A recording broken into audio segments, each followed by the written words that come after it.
You all know Ursula, one of the most evil villains in animated movies. But has she always been like that? We can't wait to see the new live action of the movie The Little Mermaid. And while we wait for its premiere, we will tell you about the origin of Ursula. We hope you enjoy it.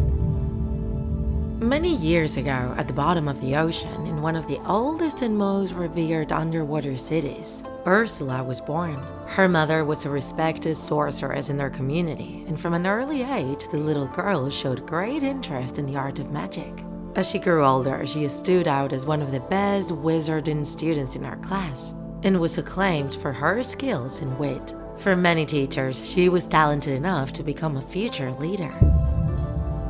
At the same time, the young woman began to realize the gap between the powerful and the weak in her society. The wizarding community was ruled by a small group of powerful sorcerers and witches, who used their power to keep others in submission.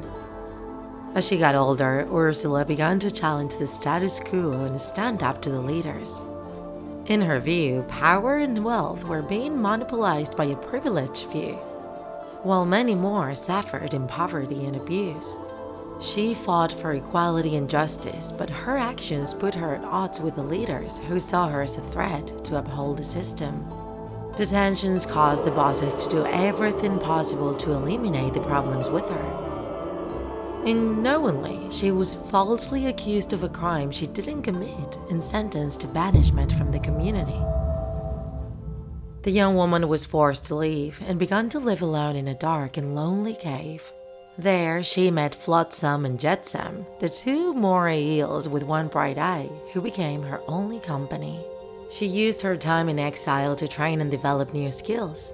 But as her powers grew, so did her thirst for revenge against those who had banished her and wronged her, leading her to come back and destroy everyone who got in her way. Ursula became the ruler of the ocean, but her reign was one of terror and oppression.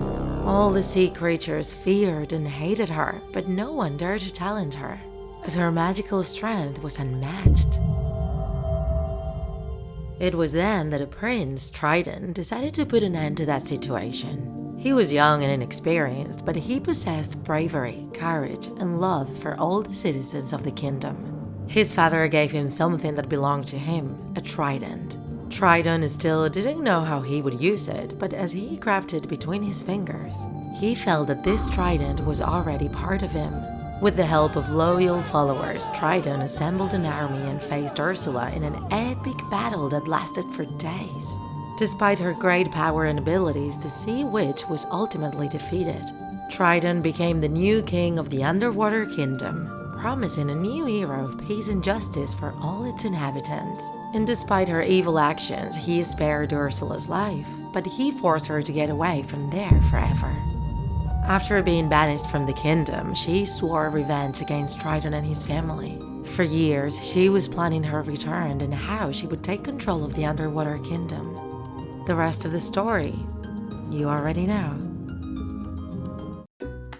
If you enjoyed this video, don't forget to like it. And if you want to see more Draw My Life videos, subscribe to our channel. See you in the next episode!